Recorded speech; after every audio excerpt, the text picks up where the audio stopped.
Hello everyone, কেমন আছো সবাই? তো আমাদের এরকম সাজ দেখে তো বুঝতেই পারছো আমরা কোথায় যেতে চলেছি। হ্যাঁ, আমরা সবাই যাচ্ছি কিন্তু লোকনাথ বাবার বাড়িতে, লোকনাথ বাবার মাথায় জল ঢালতে। আগামীকাল 26শে আগস্ট জন্মাষ্টমী, তো সবাইকে জানাই শুভ জন্মাষ্টমী। আর তার আগের দিন কিন্তু লোকনাথ বাবার মাথায় সবাই এরকম জল ঢালতে যায়। এটা আমার সেকেন্ড বছর, আমি আগের বছরে গিয়েছিলাম, সেই ভিডিও আমি পোস্ট করেছিলাম আমার চ্যানেলে, সেটা আমার আগের চ্যানেলে ছিল। যাই হোক, তো আমরা এরকম বেরিয়ে পড়েছি আমাদের বাড়ি থেকে রেডি ফেডি হয়ে। আমি ছিলাম কাজ থেকে এসে রেডি হয়ে আমরা এরকম বেরিয়েছি। আগেরবার আমরা প্রায় 5-6 জন মিলে গেছিলাম, এবছর আমরা 4জনই যাচ্ছি, আমি, আমার হাজব্যান্ড, তার বন্ধু আর ওয়াইফ। এমনি টাইমে তো তোমরা যখন তখন যেতে পারো বাবার কাছে, কিন্তু এই টাইমে এই সবার সাথে একসাথে যাওয়ার মজাটাই আলাদা। বিয়ের আগে কিন্তু আমার বাপের বাড়ির সামনে যে রোডটা আছে সেই রোডে দাঁড়িয়ে কিন্তু আমরা দেখতাম সুকান্তনগর রোড থেকে যে এরকম সবাই পায়ে হেঁটে যাচ্ছে। আগে প্রচুর মানুষ এরকম পায়ে হেঁটে যেত বেশি, রিসেন্ট দেখছি একটু গাড়ি করেই মানে মানুষ যাচ্ছে। এখন হয়তো অতটা হাঁটতে কেউ পারে না।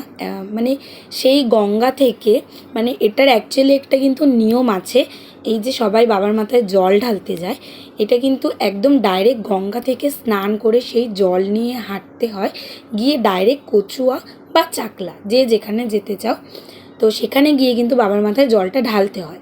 তো ওটা তো আর এখন পসিবল হয় না, সবাই কাজে টাজে ব্যস্ত থাকে। তো কোনো রকম গঙ্গার জল মানে তুলে নিয়ে এসে সেটা নিয়েই আমরা কিন্তু গেছিলাম। বিয়ের আগে দেখতে তো খুব মজাই লাগতো, বাট এই 2 বছর ধরে গিয়ে যেন আরও বেশি মজা লাগছে। রাস্তায় যেতে যেতে তো খুবই আনন্দ হয়, যে যার মতো আনন্দ করতে করতে যায়। আর তার থেকেও বড় কথা, এই সারাটা রাস্তায় এরকম যারা যায় আর কি বাবার কাছে, তাদের কিন্তু সবাইকে খেতে দেয়, মানে রাস্তায় যে যেরকম পারে, লজেন্স, জল, লুচি, আলুর দম, পোলাও, খিচুড়ি, যেমন খুশি তেমন।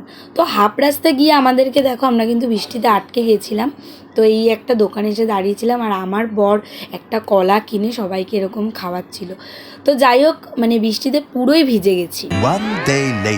সেই যে বৃষ্টি রাত থেকে শুরু হলো আর এখনও কিন্তু কন্টিনিউয়াস হয়ে যাচ্ছে। এবছর বৃষ্টিটার জন্য ঠিক করে পুজোই দিতে পারলাম না। 4টে 4:30-এর মধ্যে তো পুজো দেওয়া কমপ্লিট হয়ে গেছিলো। ফোনগুলোকে বৃষ্টিতে ভিজে যাবে বলে গাড়ির ডিক্কির মধ্যে রেখেছিলাম। আর মন্দিরের না ফটো না ভিডিও, এত ভিড় হয়। আর তার মধ্যে এবছর এরকম বৃষ্টি, সত্যি এরকম বৃষ্টি হবে ভাবতে পারিনি। মানে গেছি পুরো ভিজে এসছি পুরো ভিজে, একদম শরীরের অবস্থা পুরো খারাপ। তো আমরা পুজো দিয়ে ফেরার সময় একটা ফাঁকা জায়গা দেখে এখানে দাঁড়িয়েছিলাম, তো দাঁড়িয়ে একটু রেস্ট নিচ্ছিলাম, তারপর কিন্তু টানা বাড়ি চলে এসেছি। তো দেখো সবাই এরকম ফিরছে, আবার অনেকে যাচ্ছেও এখনও জল ঢালতে। জন্মাষ্টমী পর্যন্ত পুরো দিনটাই থাকে জল ঢালার। আমরা কিন্তু 2 বছরই চাকলাতে গেছিলাম। অনেকে যারা হেঁটে যায় তারা কিন্তু একটু রেস্ট নেয়, দেন সকালে গিয়ে জল ঢালে। 2000 years later. সেই 6:45 রওনা দিয়ে এখন বাজে 7:05, এই জাস্ট বাড়ি এসে ফ্রেশ হলাম, এখন আমি ঘুমাতে যাব, আর পারছি না। টাটা, দেখা হবে নেক্সট ভিডিওতে।